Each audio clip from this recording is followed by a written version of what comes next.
This is the first premiere episode of the Grapevine Wellness Show. Welcome, everyone. For this first show, I thought it would be a good, just to give everyone a chance to know the backstory of Grapevine Trauma Recovery and the Grapevine Wellness Show, how that all came to be. So I have asked my husband and my business partner to interview me. So Jim and I, gosh, we've been together 11 years now. Holy moly, celebrating our 10th wedding anniversary this year. So that's pretty awesome. We were kind of, involved in business before we became spouses, I guess that's appropriate to say, isn't it? So anyway, welcome, Jim, to the show. And really, thanks for interviewing me. I appreciate that. Of course. Yeah. Absolutely. So, super excited about this. I know because working behind the scenes, how much work has gone into the show. The entire team, and especially Jolynn, has really worked hard to make this happen. And it's going to be a great series. And I thought it'd be a good idea too. Let's to kick off the premiere episode. So I'm going to read Jolynn's bio straight from her book. And these are her words. So here we go. As a certified trauma recovery coach, Jolynn's unique ability to provide a safe space for connection and healing helps her clients find the peace that depression, anxiety, chronic stress, and trauma has robbed from them. She teaches her clients to use proven techniques to overcome symptoms, including toxic shame, grief, fear, and isolation, and find the joy in life as they come through the healing process. Jolynn's family is her first priority in life. Nothing brings her more joy than spending time with her 3 adult sons and her amazing husband. Her words. I wrote that. Amazing. I just want to savor that moment. Her amazing husband. Hilarious. Oh, it's a beautiful thing. It's, in fact, if we ever get in an argument, I just open the book to that page and highlight. We never argued, Jim. It's safe to say if Jack, Paul, John, and Jim are involved, it's going to be a great experience. Exploring new cities is a favorite pastime, especially if she has a loved one accompanying her. Jolynn likes bike riding with her friends and especially loves night bike rides around town with bikes all lit up and music playing. And I've just got to say, I have seen these parades that she has led and put together. These string of bikes, all festooned with these lights on the wheels and on the frame and on the handlebars, and Jolynn keeps a radio and is playing, whatever rock tunes as they make their way through the town. It's something to see at night. I've gone on a couple of those. If you're around Jolynn, you will probably be laughing at all of life's absurdities. Jolynn, it's awesome to be interviewing you. Now, thank you, Jimmy. Let's start off. Let's start off with some background. How did you get involved in treating depression, anxiety, chronic stress, trauma, PTSD? Yeah, probably like a lot of people become coaches from experiencing that myself. It's getting exposed to an experience like that is eye-opening. And yeah, it's from that experience where I didn't really realize I was traumatized at first. We might get into that in a little bit, but I couldn't go through something like that and learn what I did about that and not try and help others. It just, it not in the cards for me. It kind of changed everything for me, which means it kind of changed everything for you too, didn't it? Or a lot of things for you. It changed. Yeah. So as trauma does, it sets us on a kind of a different path. So for me, I guess we could go back to before that happened and talk a little bit about our life together pre-trauma. Will that work? That'd be good. Absolutely. Give some context. Yeah. So some of the folks here know a little bit about you. I don't know how many people have met you actually, but Jim and I met, like I mentioned earlier, about 11 years ago ish. No, we met a little bit, about 11 years ago. Jim had a marketing company. I was working with a company that provided virtual administrative services, and we met that way. And then when Jim and I married, we kind of evolved your marketing company into it's been quite a wild ride. That what we've Yeah. Yeah. the adventure that marketing company has taken us on. Yes. Yeah. So Jim, you created this company with the idea that you wanted freedom in your life, that you wanted, what did you write in your diary? You said you wrote in your diary back in the day. I can't remember the year. 2002, I wrote, I want to run my next business from a laptop at Lake Tahoe. And I didn't know what that would look like. I just know I wanted the kind of the freedom geographically to go where I wanted. And it took about 5 years to figure it out. So I launched that business in 2007. Yeah.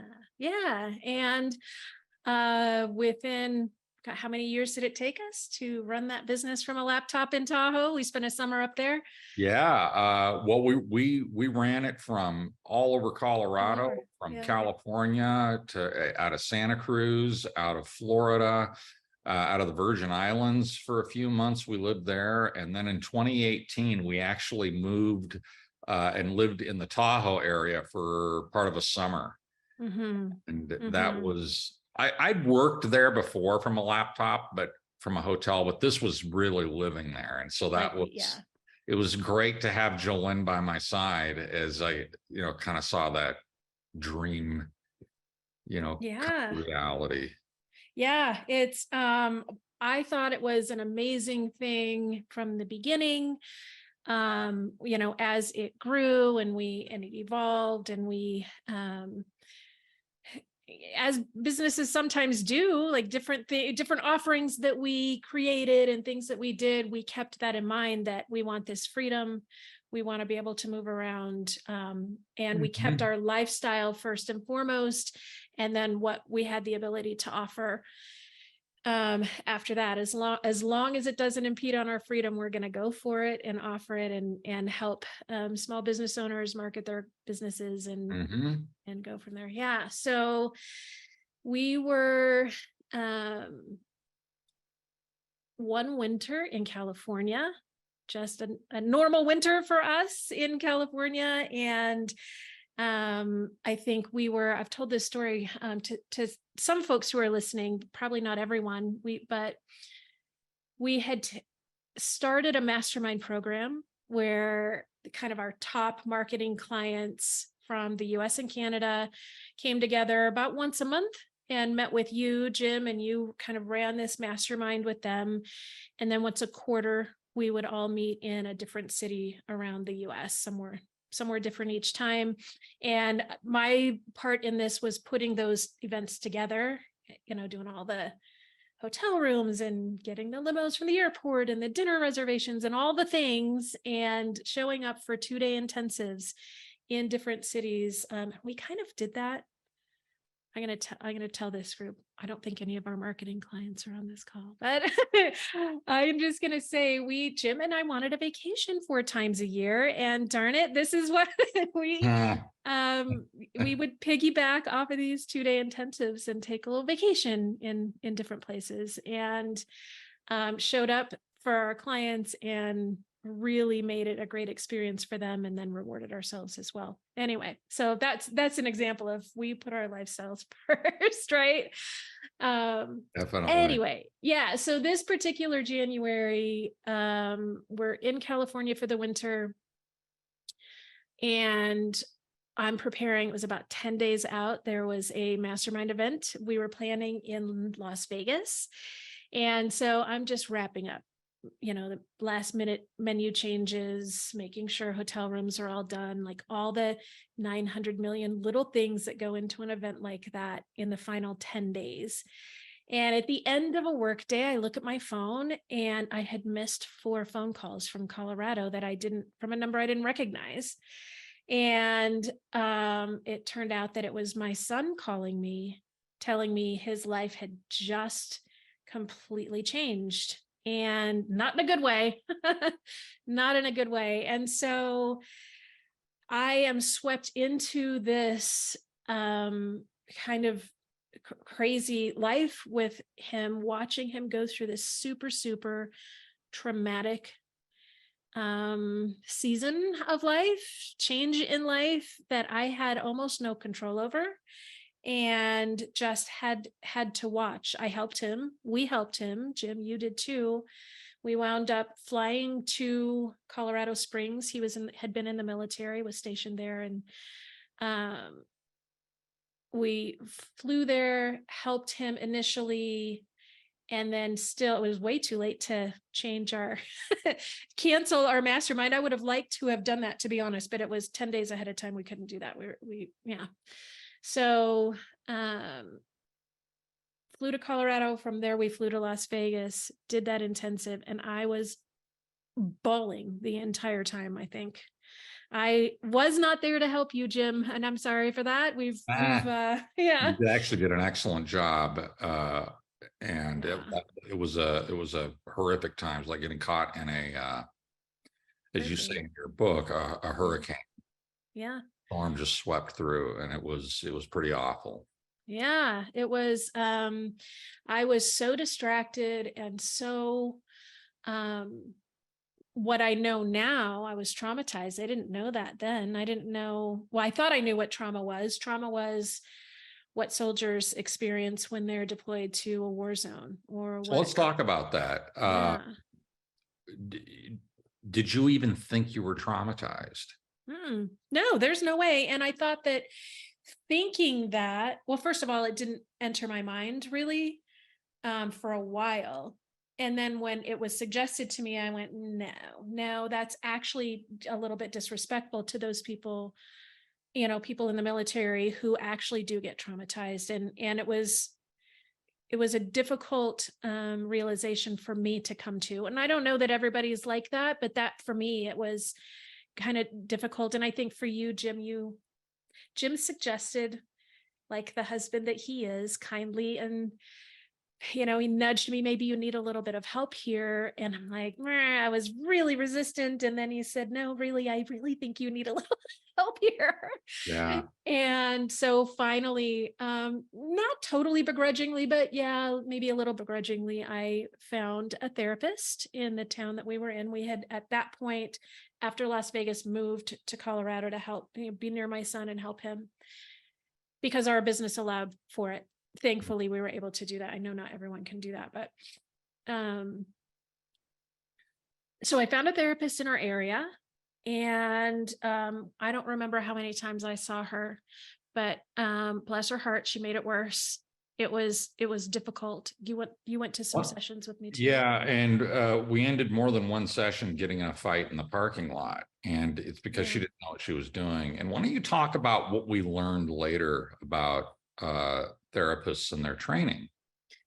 Well, right. So, therapists get really great training around mental illness and how to assess mental illness and diagnose mental illness and treat mental illness. But trauma is an injury. It's not a typical mental illness. And many therapists, therapists do not get really great training for trauma therapy in school at all. Those that are trained in trauma get that post-grad on their own.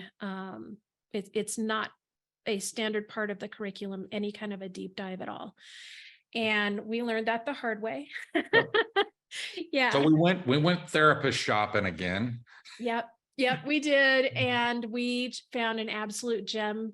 I didn't, yeah, Jenny's my therapist's name. I can say that because I put her in my book about that. That's how much she helped me, and I appreciate her for that. So she did have trauma training. She did know what she was dealing with. And she was able to help me almost immediately find some relief. It was not cured immediately, but she had her work cut out for her, because she first had to convince me what trauma actually is. Like, she had to educate me about that. And why she believed that I was traumatized, all the symptoms I was experiencing. And then she taught me um, some of the skills to get some immediate relief that would allow me to then do some of the cognitive work that I needed to find complete healing. And so, man, I am so grateful to her. And I know you are too, Jim. She saved us. Well, I was truly worried about you. I'd never seen you in this state before, and maybe some of the listeners can relate to that. That when they've seen, family members have seen them descend into a trauma response, and it's scary to watch for someone who cares about you. And it was the first time in our marriage where I was truly worried about you. And Jenny, yes, getting the help was incredible. And what was talk about, there's kind of the two goals, the short-term goal and the long-term goal, and how that played out in the help that you got. Yeah. So for me, and not everyone is like this. Trauma work really needs to be very individualized. But for me, I was really out of control. I was crying every day for months and months and months. I had been. The coping mechanisms that I just kind of naturally came by were doing more damage than good. I needed some tools to calm my nervous system, and I did not have them. I had never needed them. Right? I'm typically a pretty buoyant person, and that's really helped me in a lot of ways. Just a kind of a naturally positive person. But in this situation, it did not serve me because I did not have the skills I needed to calm myself when things were out of control. So she taught me a handful of skills to calm myself down when things kind of bubbled up and felt out of control. And that gave me a little reprieve right away. So in the short term, first thing that happened, and I remember this, I watched, you learned some very practical skills that you could do each day. Turns out these were CBT and DBT exercises. So you were able to create little islands, or as you called it, the eye of the storm. What was that like? Oh, the relief was immense. It was, I could sleep, right? I could sleep finally. I could eat again. I was able to focus on you sometimes. I was able to focus on work sometimes, and my kids, like, I wasn't panicked all the time. I don't know if you remember this, Jim, but in the beginning when my phone would ring, it would, like, that was a super big trigger for me because I had missed those 4 phone calls from him right in the beginning, and that I was able to calm down. So it was a huge difference. It was night and day. So in the very beginning, I mean, the healing process took months and months. Yeah. But it was just watching you able to find those moments of relief, which you hadn't been able to before, was an immense relief for me as well, because you are a naturally buoyant person. And it was to see what trauma, how it impacted you. It was hard. It was hard to watch because you have a loved one who is suffering, and there doesn't seem to be anything you can say, anything you can do. I'm not a trauma therapist. I don't know what to do, except tell you to get help. And Jim, I don't know if I've asked you this before. That's kind of weird, but did you recognize trauma, or did you just think my wife's going crazy? Yeah, well, I've always thought you were crazy, but okay. but the trauma didn't really cross my mind either. What crossed my mind was you and I are able to work through things. We're very fortunate to have a good marriage. We can talk about things, we can work through stuff. We have disagreements, we knock heads sometimes, but we're able to talk it through. It was not happening. There was an impasse where no matter what, I could say something and it would just make it worse. And I realized what I did realize, even though the word trauma never came into my head, was get help. We need some assistance here.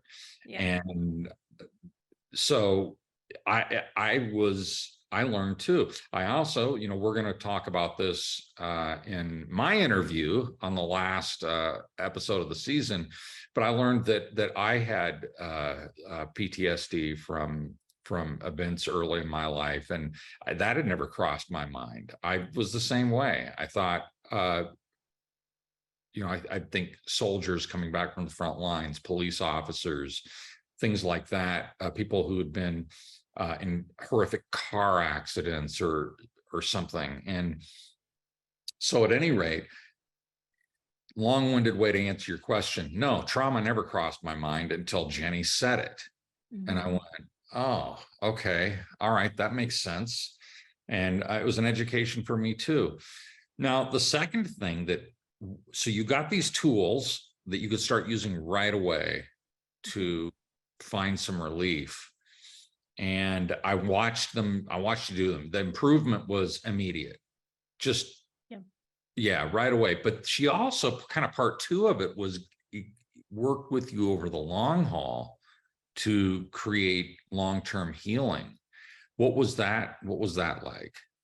Well, there's one element of trauma that this is part of what takes some time, and that is traumatic events. When you're truly traumatized, when your system is overwhelmed, your view of the world winds up changed. The nature of a traumatic event calls everything into question, right? The world itself, the rules that we all live by, my place in the world, like all of these things start to come unraveled. The things that governed my life, my value system changed to a degree. And this is not uncommon. Understandably, it happens. Like, wait, I thought XYZ, but wait a minute, that can't be the case if all of this happened, right? So it was unbelievably helpful for me to kind of nugget through all of that with somebody who understood where I was coming from, who she hadn't walked down the same road I was walking down, but she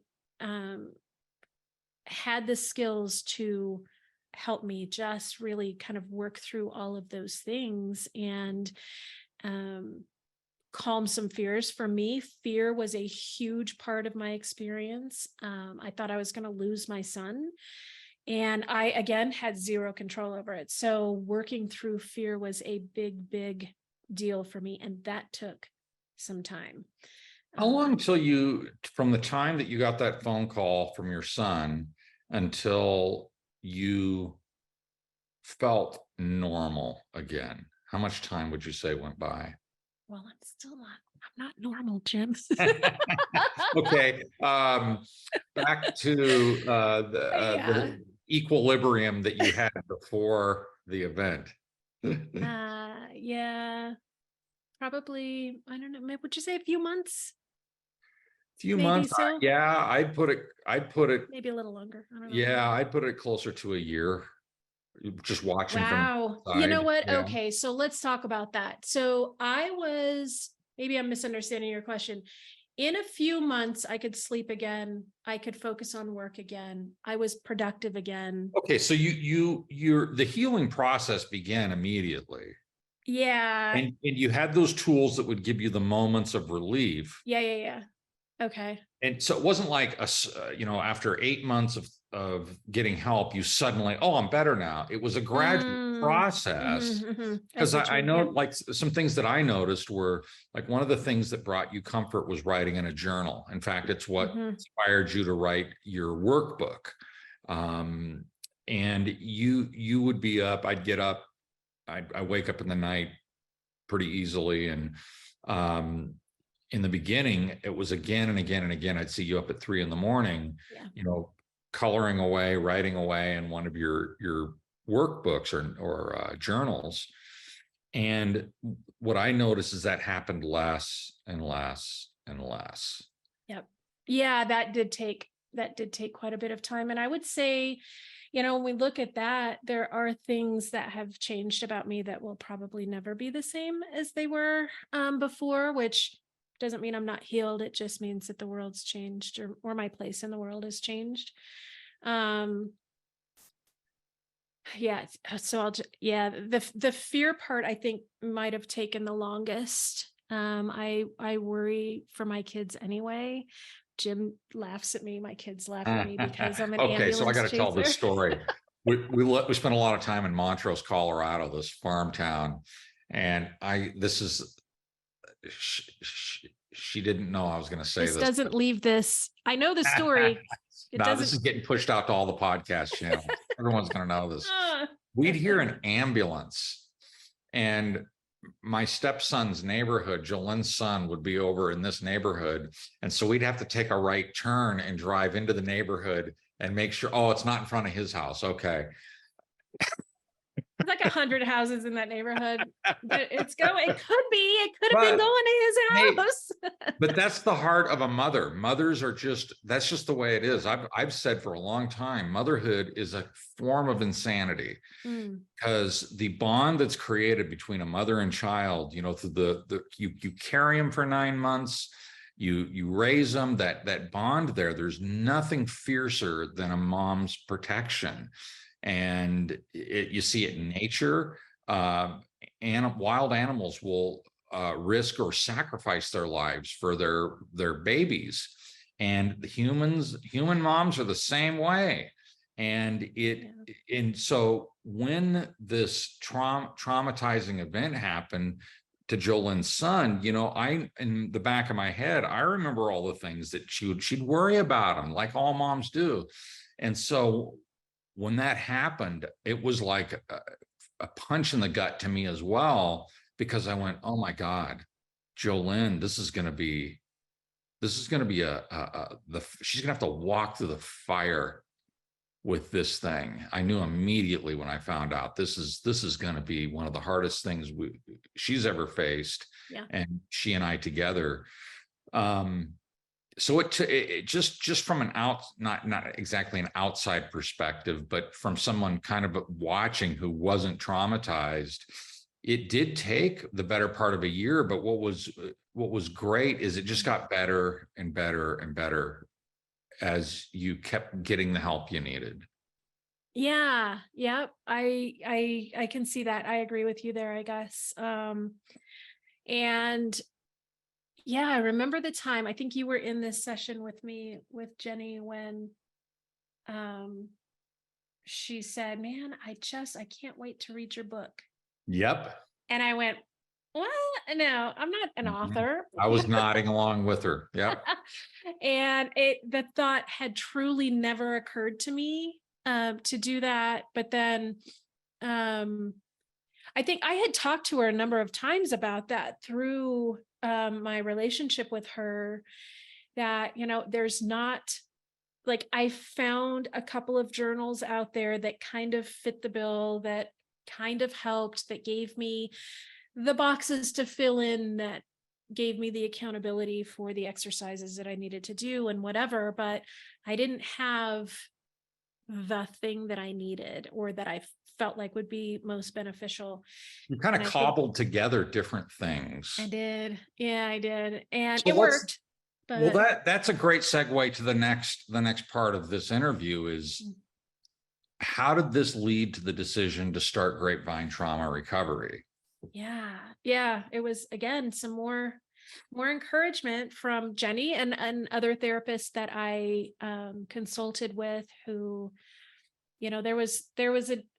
I knew I needed to help others going through this, going through not even exactly what I went through, but, people who are hit with traumatic events. When I realized how many people are out there among us walking around traumatized and hurting and suffering, I just thought, oh my gosh, you and I had been business coaching for some time. And so I kind of had a coaching modality thought process already, but the knowledge of trauma and what it is and the recovery process was something that I needed to explore more. I considered going to school and becoming a therapist, getting licensed as a therapist, but our experience with that first therapist told me that that's not the only way to go.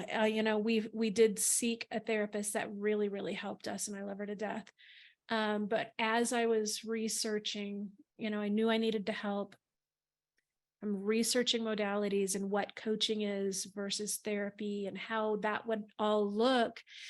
And keeping our lifestyle in mind too, and kind of respecting that in our marriage and everything. Coaching made all kinds of sense to me. And so I took that deep dive into trauma recovery, into coaching education, and specifically, how to work with that central nervous system that's been traumatized, and what that looks like in different, not everybody reacts exactly the same to trauma, what that looks like in different people. And anyway, got that education, got certified, and with the help of you, Jenny, a couple other therapists too, consulting with quite a number of people in our inner circle, built Grapevine Trauma Recovery for that reason. So, And you did a similar approach with your book. Talk about what when you, in fact, I see them behind you. Why don't you hold up one of your books so we can all. Okay. Don't say anything while I can't hear you. There we go. All right. Earplug in, because Jim's just over in the other room. So, but yeah, Yes. so that's the book. So that book, I think it was birthed in Jenny's office when she said, "I can't wait to read your book." Because the minute she said it, I went, yes. I was like, of course, that's what you're going to do. Yeah. It was news to me when you all came up with that. No, but it was, yeah, of course it makes sense that I would write this and make it, what I wish I had when I was going through that, for sure. So talk about how you pulled the different elements together. In fact, your entire Grapevine Trauma Recovery and that book are born out of what you wish you'd had when you faced what you were going through. Yeah. And the process of first finding that kind of eye of the storm, and then moving through, okay, I'm going to work through a little bit more, like I'm going to build some habits now. And then through to kind of the cognitive, let me do some, what are my belief systems now? What do I, what has changed here? What does life look like now? So I set this book up kind of with that in mind, and the different sections. Hopefully what I see is an easy way to kind of tell where you're at in the process if you're not sure, because I wasn't sure, right? I needed Jenny to guide me. I'm glad that I had a human being there that could connect with me and guide me through it. This book is, man, it would have been great before I met her too, if I just needed something to land on and kind of guide me through. So it was really beneficial to have those exercises. I just plugged them into my, the planner that I found, the couple of planners that I found. And, but anyway, having this exact structure is exactly what I wish I had. Yeah, exactly. And I know that as you put the book together, and you spent a long time on that, labor of love, definitely. Yeah. So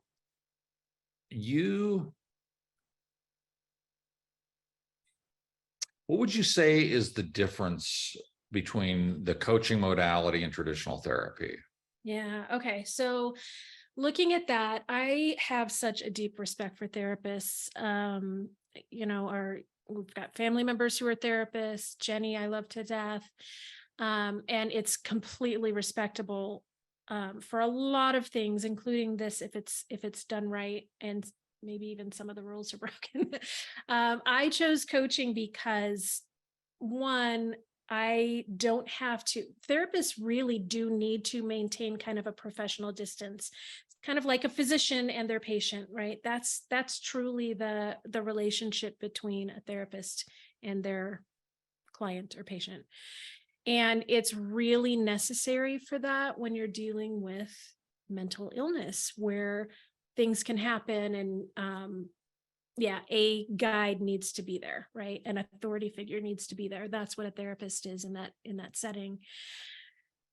With trauma, though, this isn't a mental illness. It doesn't need to be pathologized. Trauma is an injury that happens to us, to our nervous system. And having a coach that doesn't have to maintain that kind of a professional distance, that can really come in and connect with you on a personal level. I get to share things about my life with my clients that I wouldn't be able to do if I was a therapist, right? Legally, I wouldn't be able to do it and maintain my license. So, and I think with trauma healing specifically, that kind of a connection and that ability to say, hey, let's look at what worked for me, and maybe it'll work for you, or maybe this other thing will work for you a little bit better because we're different in this way, right? Like we can really connect in that way for healing. I do think trauma is something that we can heal from. I see it all the time. People are coming through this and healing and are no longer traumatized. And sometimes with a therapist working with somebody with a mental illness, sometimes those are kind of life sentences, some of them.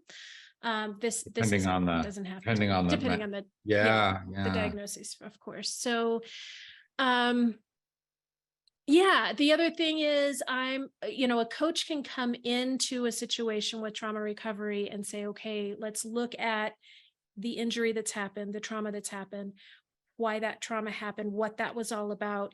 And we're working with this injury and the recovery from this injury, where a lot of times in therapy, therapists are trained to, for lots of great reasons, go way back in your history, in your familial history, generational things that come through, and kind of find a root or a baseline of a mental illness, rather than, okay, let's deal with this and move forward in a kind of a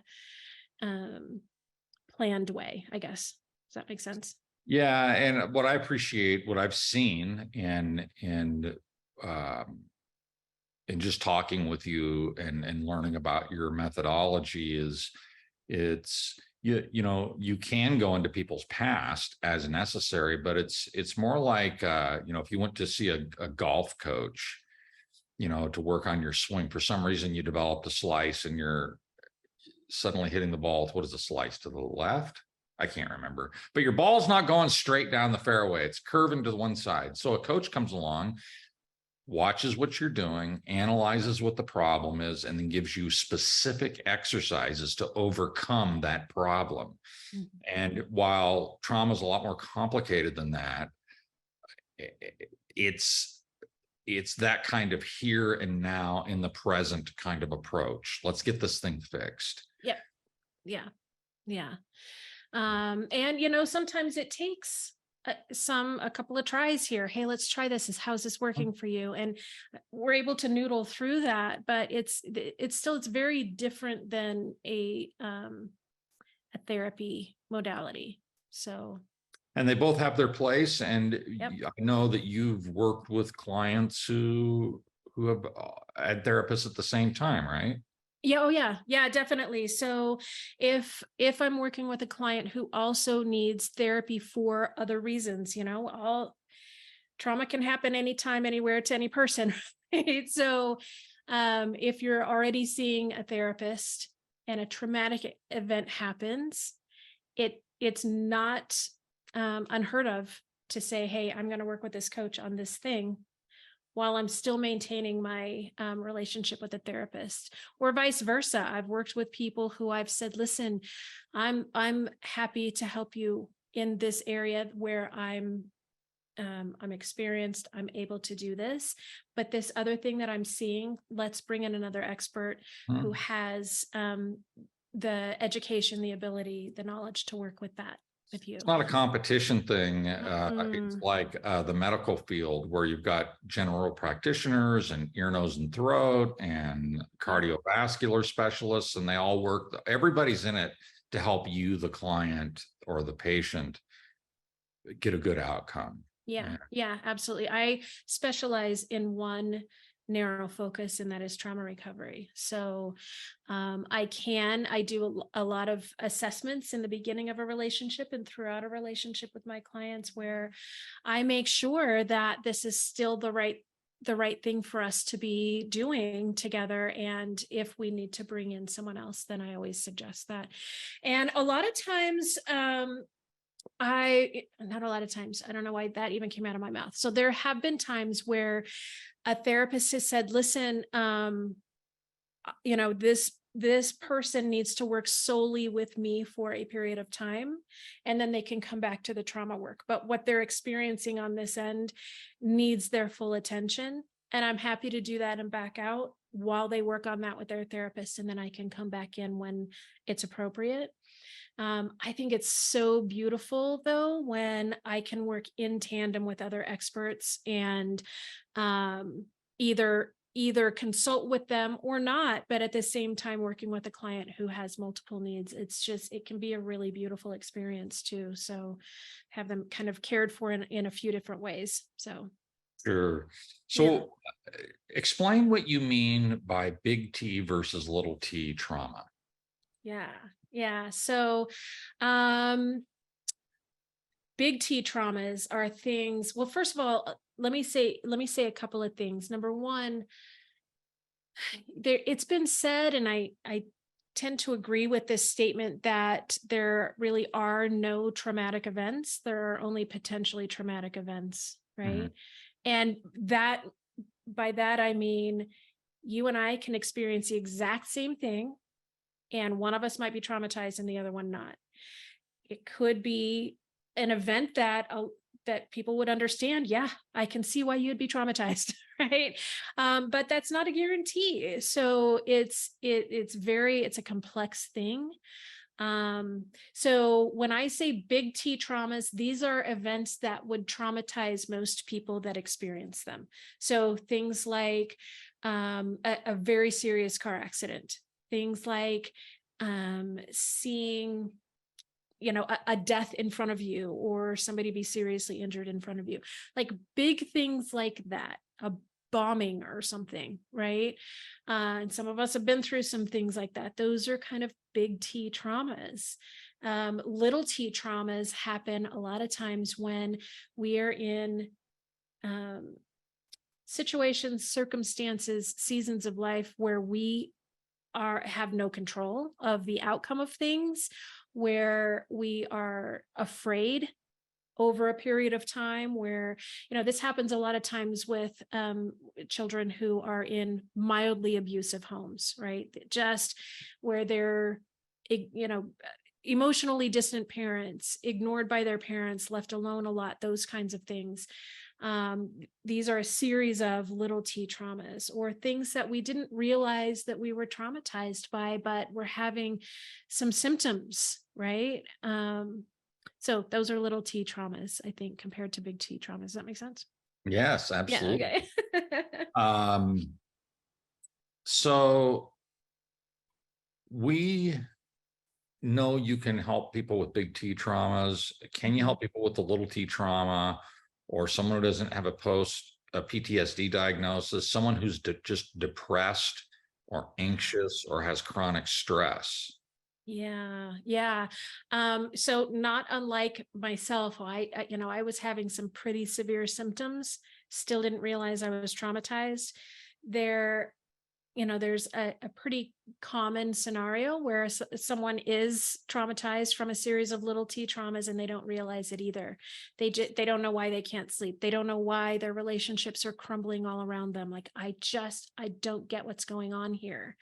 And yeah, seek help. If things are crumbling around you, it's something that I or another trauma coach can help with.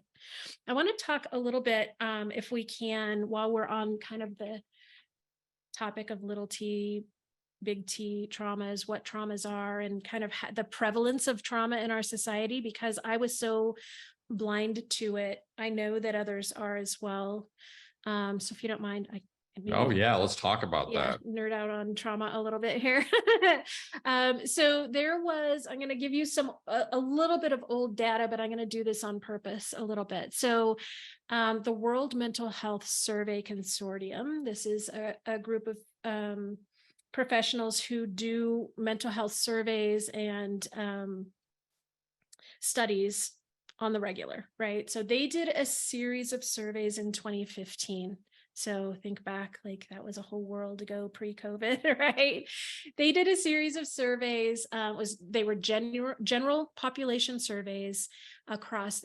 They were huge, so across 24 countries. They surveyed combined just about almost 69,000 adults responded to these across 6 continents. So these were big surveys, general population, right? So these were all questions about trauma. All right. So over 70% of the respondents back in 2015 reported that they had experienced a traumatic event. 70% at that time. Wow. Over 30% of them were exposed to 4 or more traumatic events. And in these surveys, they listed events that were potentially traumatic, and people were checking off, yes, this event, no, that event, or they had places where they could write in. But there were about 5 types of traumatic events that were the most common. So witnessing death or serious injury, that's of another person, was one of them. The unexpected death of a loved one was another. So not old age death like grandma dying, but an unexpected death of a loved one. Being mugged or robbed, that kind of an attack, super traumatic. And being in a life-threatening automobile accident was another one. And the last one was experiencing a life-threatening illness or injury. So those 5 types of traumatic events accounted for over half of all the exposures, right? The traumatic exposures. So just looking back, like 70% of these respondents worldwide were feeling like, yeah, I've witnessed this. This is part of what, I look at in my work. And when I was deciding to go into this field, like, oh my gosh, that's a lot of people, right? And that was pre-COVID. I looked at that pre-COVID, and then COVID happened, right? And that has been said to be the largest mass traumatic event in recent history. Yep. Yeah, some people are saying it caused more mass trauma even than World War II. Now, I'm not sure about that, but experts have said that, so I'm throwing it out there. It's been huge. It touched every corner of our world. It touched everyone that I know, obviously, right? Like, Yeah. and not in a good way, not in Mm-mm. a good way. So we deserve support. We deserve help. We deserve guidance through this. So that's part of it. People who maybe they haven't witnessed one of those 5 big T traumas.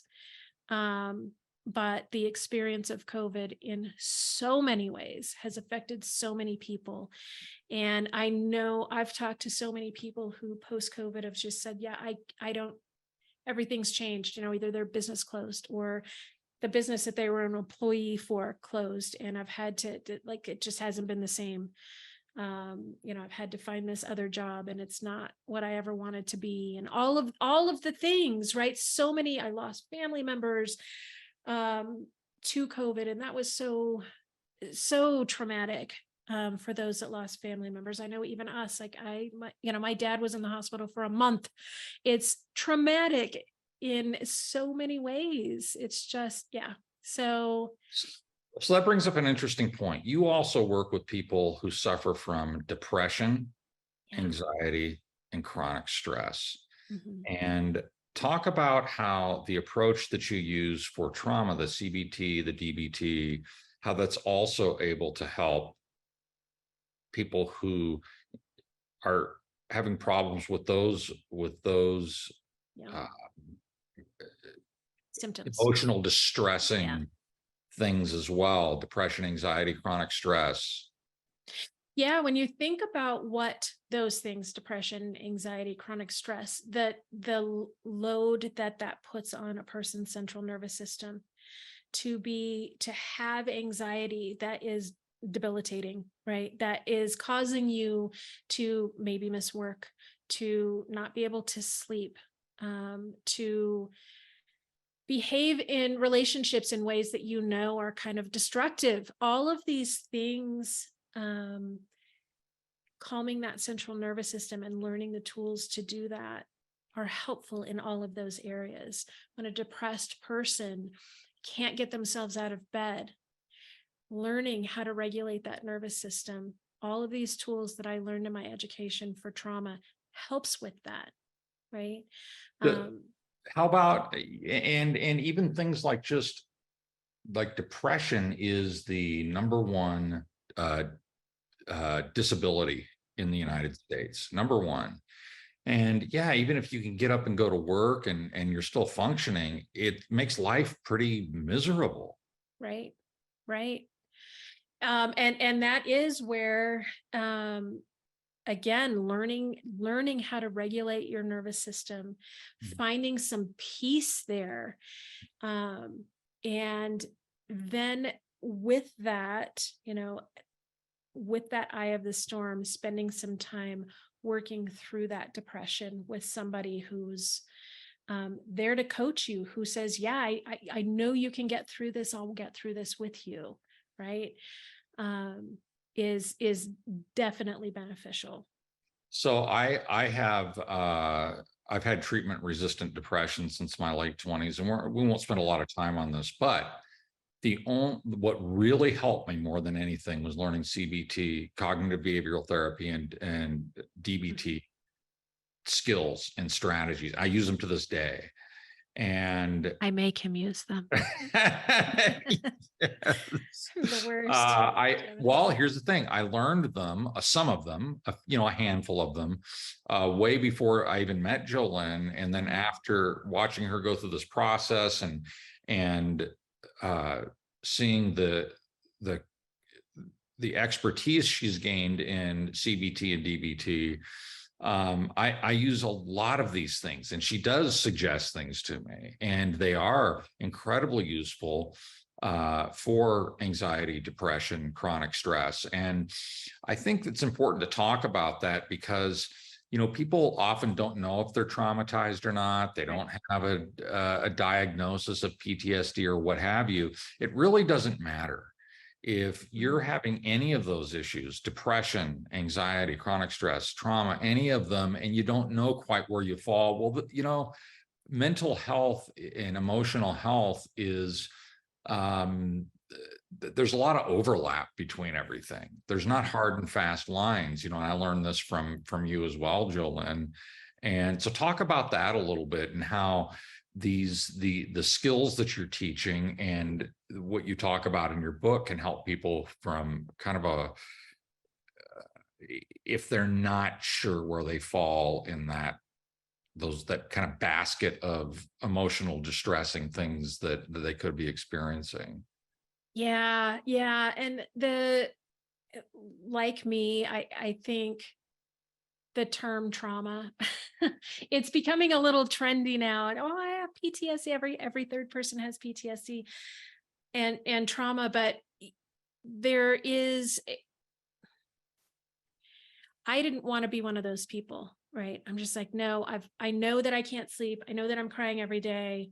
I don't want to be one of those people that's traumatized. And one, we can't always choose what happens to us and how our system reacts, but also um, diagnosis or otherwise, or whatever it is, if you are suffering, then it you deserve to have some relief from that. Yes. If you saw someone who you loved suffering in the way that a lot of us are suffering, you would suggest they do something. You would try and help them.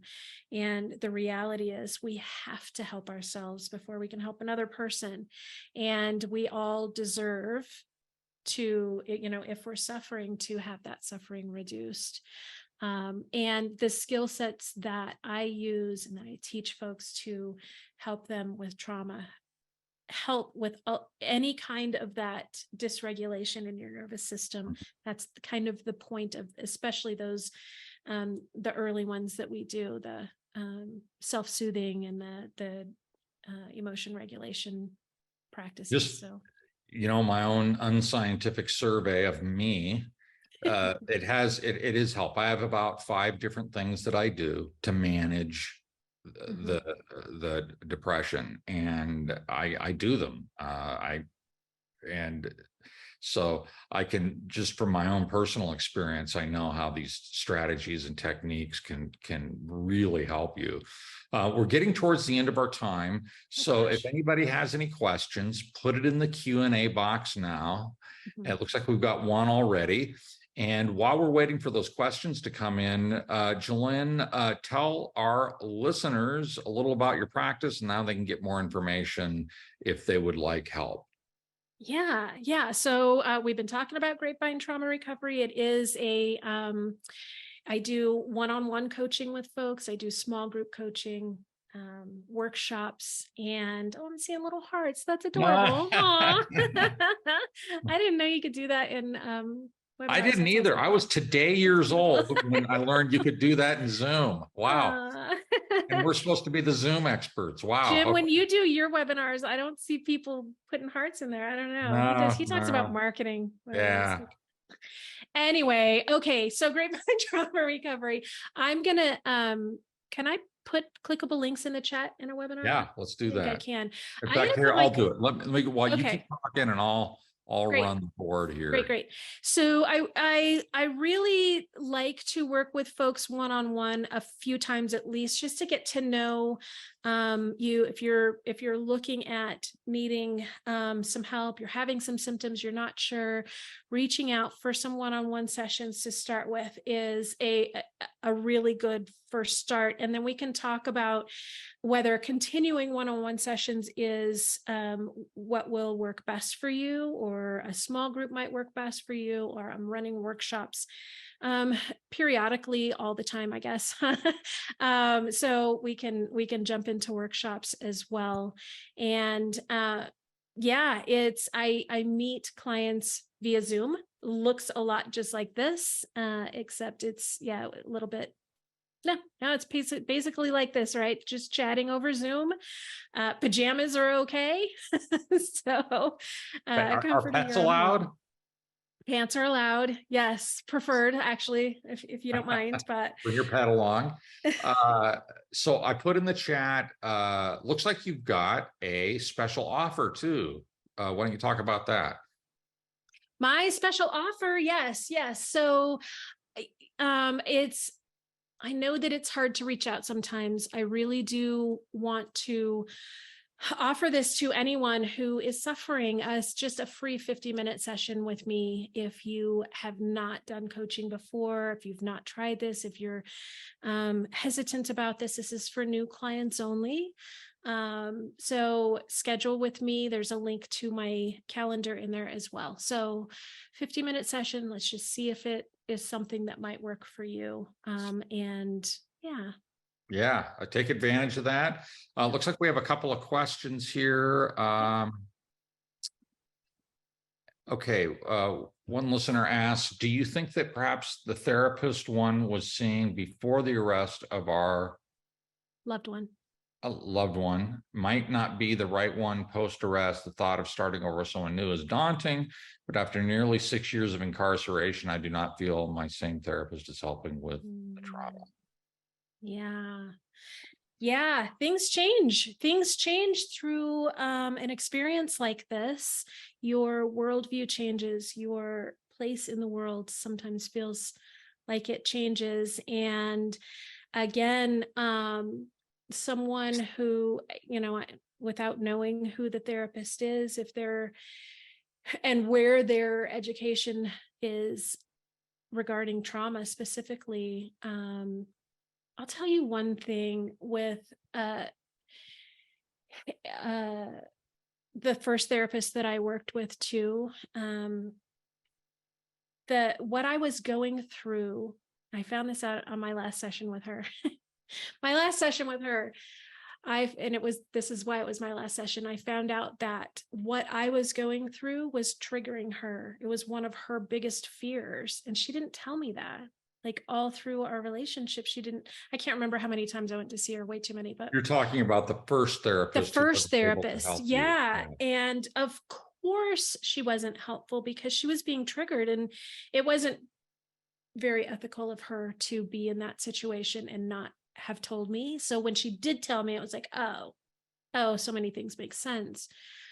Now, I don't know if that's the case in with that person's question at all. However, when your needs change, sometimes changing, a therapist may be in order. What I would say though is have a conversation with your therapist about it. Like, for me, it was super helpful to hear that from the first person that I was with, right? Ask your therapist, it's things feel different now. Things are different now than they were when I first started coming to you. What do you suggest? Sometimes a really ethical therapist can refer you to somebody who may be better suited. And maybe take advantage of this free session with Jolene and see where things go. I know that Jolene has met with a lot of people, who they didn't think there was any way that they could feel better or get their life back, and there was a connection there, and that's why I found, of the therapists that I went to, there were a couple that I was really able to connect with, and they were helpful because personalities are different. And and truly some life events, especially traumatic life events, it is helpful to have somebody who knows what you're going through and has been there potentially, and or at least has experience in that area too. So that's really one thing I would say too. So I hope that's helpful. Do we have one other? We have a few other. Kate says, great session and great to meet you, Jim. Thank you, Kate. Rachel says, just a comment. I've been working with Jolene. She has been truly helping me, and I'm going to continue working with Jolene. I encourage anyone concerned about this to give it a chance. And thank you, Rachel. And Zandra says, is it possible for old childhood traumas to resurface later in life after the actual event? Wow, that really throws some people, and because you don't think so, right? Like, it didn't. I've been my whole life and I've been fine with this. Why would this resurface now? And why would something completely unrelated trigger me about that thing? Right? Yes, it can, see. And it's really jarring when something like that happens. And yeah, it can be as jarring as any one of those, the big T traumas, because it's unexpected. You don't know where, like, why, and can be very, very confusing. So childhood traumas are a real thing for sure. I went to see Jenny and other therapists because of the treatment-resistant depression, and what I learned was it's almost certainly rooted in childhood trauma, almost certainly. So yeah, I'm not an expert in that, but with you, Jimmy, but I can't wait for the conversation with you, because your story is so interesting to me. Interesting to me. I get to be the season finale of the Grapevine Wellness Show. Yes. We'll talk about that more, but I'm not an expert in this. All I'm doing is just sharing my personal experience that, it for me, it did.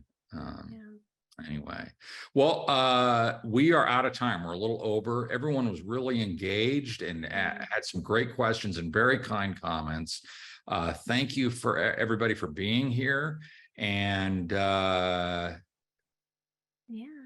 see you next week. We'll see you next week, you guys. on the show. Yep. All right. Thanks, everyone. Thanks, everybody.